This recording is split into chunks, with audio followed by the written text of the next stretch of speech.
अखेर मंत्री माणिकराव कोकाटेंचं खातं बदललं। कोकाटेंकडे क्रीडा आणि युवक कल्याण खातं तर दत्तात्रय भरणेंकडे कृषी खात्याची जबाबदारी।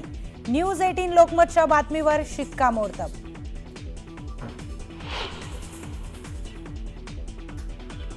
कृषी मंत्री पदाची जबाबदारी दिल्याबद्दल आभार। शेतकरी बांधवांच्या प्रश्नांसाठी काम करणार, मला शेतीनेच घडवलंय। कृषी मंत्रीपदी वर्णी लागल्यानंतर दत्तात्रय भरणेंची पहिली प्रतिक्रिया।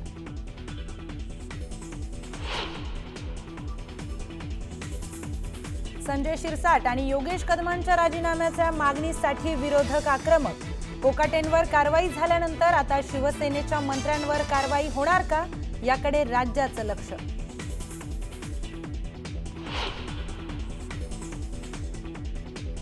यापुढे एक चूकही मंत्र्यांना महागात पडणार, कुठलीही चूक केल्यास खपवून घेणार नाही।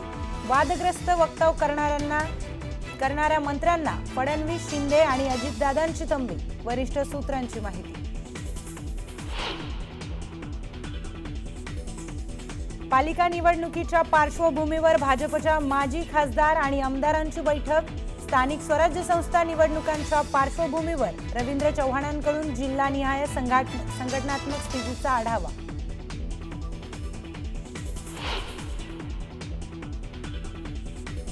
पुण्यात उपमुख्यमंत्री अजितदादांची तुफान फटकेबाजी। तुमच्याकडून कोणतीही चूक होऊ देऊ नका, तर चौफुल्यांवर जाऊन तडफडू नका म्हणत दादांनी खास शैलीत कार्यकर्त्यांना दिली तंबी।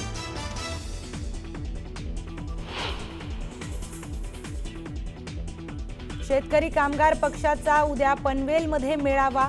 मेळाव्याला मनसे अध्यक्ष राज ठाकरे आणि संजय राऊतही राहणार उपस्थित। राज ठाकरे आणि राऊत एकत्र येणार असल्याने मेळाव्याकडे राज्याचं लक्ष।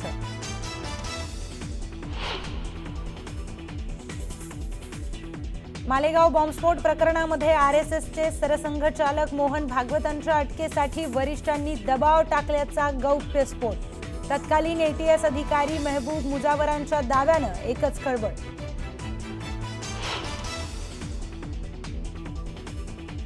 अलमट्टी धरणाची उंची वाढवू नये, मुख्यमंत्री देवेंद्र फडणवीसांचं केंद्रीय जलशक्ती मंत्र्यांना पत्र। कर्नाटक सरकारने पुनर्विचार करावा, निर्णय थांबवावा, मुख्यमंत्र्यांची विनंती।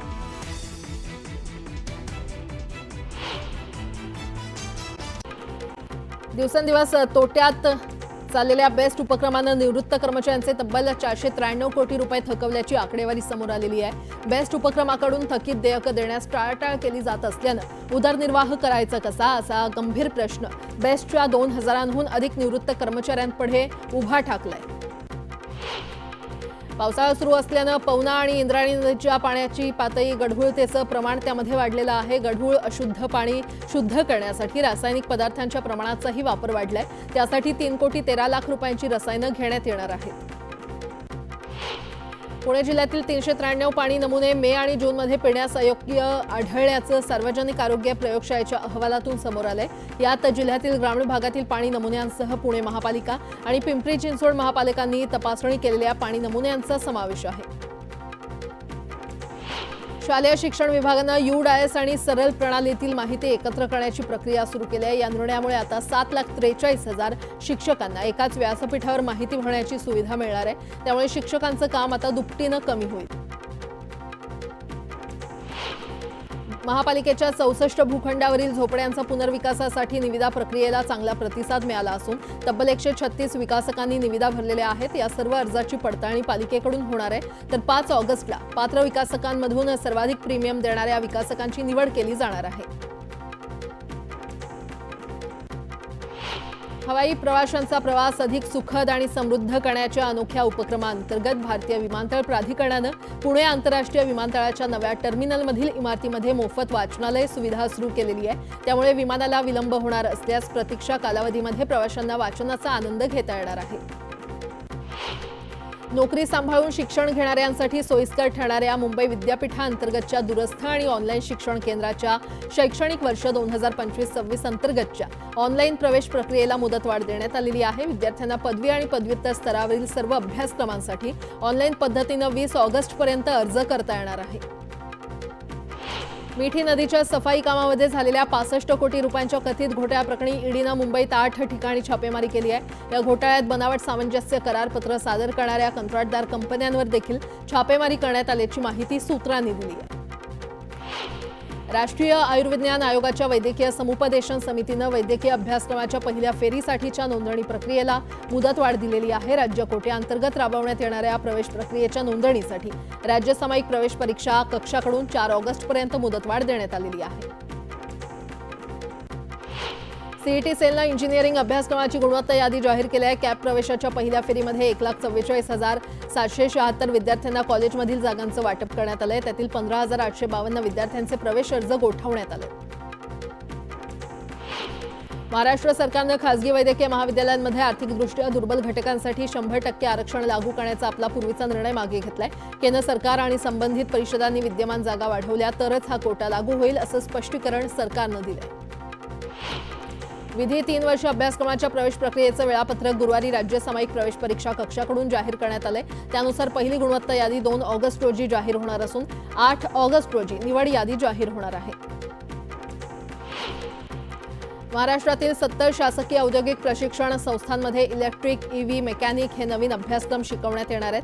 पर्यावरण संवर्धनावर आधारित योजना राबवण्यावर राज्य शासनाचा भर असून राज्यात सौर ऊर्जाशी निगडित तंत्रज्ञानांची आणि सोलार टेक्निशियन तसंच मेकॅनिक इलेक्ट्रिक व्हेइकलची गरज लक्षात घेऊन या क्षेत्रातील टेक्निशियनची मागणी वाढणार आहे। राज्यातील आर्थिकदृष्ट्या दुर्बल आणि गरीब रुग्णांसाठी मुख्यमंत्री सहायता निधी कक्ष हा मोठा आधार बनलेला आहे। विशेषतः कोकण विभागात गेल्या 7 महिन्यांमध्ये 2,738 रुग्णांना तब्बल 25,86,37,000 रुपयांची मदत दिलेली आहे। गणेशोत्सवासाठी उभारण्यात येणाऱ्या मंडपामुळे पडणाऱ्या खड्ड्यांसाठी निश्चित करण्यात आलेला 15,000चा दंड पालिका प्रशासनाकडून रद्द करण्यात आलाय। त्यामुळे मुंबईतील हजारो मंडळांना मोठा दिलासा मिळालाय। पालिकेच्या या निर्णयामुळे आता खड्डा बुजवला नाही तर फक्त 2,000चाच दंड आकारण्यात येईल। गणेशोत्सवानिमित्त पुण्यातून कोकणात जाणाऱ्या भाविकांची वाढती गर्दी लक्षात घेता मध्य रेल्वेच्या पुणे रेल्वे स्थानकावरून 2 साप्ताहिक रेल्वे कोकणच्या दिशेनं सोडण्याचं नियोजन केलंय। पुणे रत्नागिरी पुणे या मार्गावर गाड्या धावणार असल्यानं भाविकांना दिलासा मिळणार आहे। मध्य रेल्वेनं गुरुवारी एसी लोकलच्या 12 फेऱ्या रद्द करून त्याऐवजी नॉन एसी लोकल चालवल्या आणि त्यामुळे एसी लोकलच्या नियमित प्रवाशांना घामाघूम होत प्रवास करावा लागला। परिणामी प्रवाशांनी रेल्वेच्या कारभाराबाबत नाराजी व्यक्त केली आहे। धारावी पुनर्विकास प्रकल्पांतर्गत सुरू असलेली पात्रता सर्वेक्षणाची प्रक्रिया 12 ऑगस्टला पूर्ण होणार आहे। त्यानंतर सर्वेक्षण करणारी पथकं रहिवाशांच्या घरोघरी भेट देणार नाहीत। त्यामुळे ज्या रहिवाशांनी कागदपत्रांसह डीआरपी हेल्पलाईनवर संपर्क साधलाय त्यांचंच सर्वेक्षण होणार आहे। देशात एप्रिल ते जून 2025 या तिमाहीमध्ये सोन्याची मागणी 10% घसरून 134.9 टनांवर असल्याची माहिती वर्ल्ड गोल्ड काउन्सिलनं दिलेली आहे। गेल्या वर्षी याच काळात ही मागणी 149.7 टन होती। तसंच सोन्याची आयात 34% घसरलेली आहे। लोकलची तिकीट प्रणाली सोयीस्कर करण्यासाठी रेल्वेचे प्रयत्न सुरू असून आता व्हॉट्सअप सारख्या चॅट आधारित ॲपद्वारे तिकीट काढण्याची प्रणाली सुरू करण्याचा विचार सुरू आहे। याबाबत इच्छुक संस्थांसोबत नुकतीच बैठक झाली। हजारो गोरगरीब रुग्णांना स्वस्त दरात उपचार देणाऱ्या कुर्ल्याच्या भाभा रुग्णालयाच्या औषधांचा साठा संपला असून रुग्णांना बाहेरून महागडी औषधं खरेदी करावी लागतात। एक्स-रेसह रक्त चाचणी आणि इतर चाचण्यांसाठी खासगी प्रयोगशाळांवर विसंबून राहावं लागतंय। याबद्दल रुग्णांनी तीव्र संताप व्यक्त केलाय। छत्रपती संभाजीनगर ते परभणी दरम्यानच्या रेल्वे मार्गाचं दुहेरीकरण, नागपूर ते इटारसी दरम्यान 4थ्या रेल्वे मार्गाची उभारणी यासह 11,169 कोटी रुपये खर्चाच्या 4 रेल्वे प्रकल्पांना मंजुरी दिली आहे। महाराष्ट्रातील 2 रेल्वे मार्गांसाठी 7,630 कोटी मंजूर करण्यात आलेले आहेत। भंडारा जिल्ह्याच्या साकोलीतील जुना शहरात असलेला मुख्य तलाव फुटला आणि तलावातून मोठ्या प्रमाणात पाणी वाया जात असल्यानं परिसरामधील शेत शिवारात सध्या जलमय स्थिती निर्माण झालेली आहे। संतश्रेष्ठ श्री ज्ञानेश्वर महाराज यांचं सन 2025 हे सप्तशतकोत्तर सुवर्ण महोत्सवी जयंती वर्ष आहे। येत्या 15 ऑगस्ट रोजी गोकुळ अष्टमीला संत ज्ञानेश्वर महाराजांची 750वी जयंती साजरी होते आणि या पार्श्वभूमीवर मुख्यमंत्री देवेंद्र फडणवीस यांच्या निर्देशानुसार संपूर्ण राज्यात 2025 हे वर्ष माऊली महोत्सव म्हणून साजरे करण्याचे परिपत्रक जारी केले।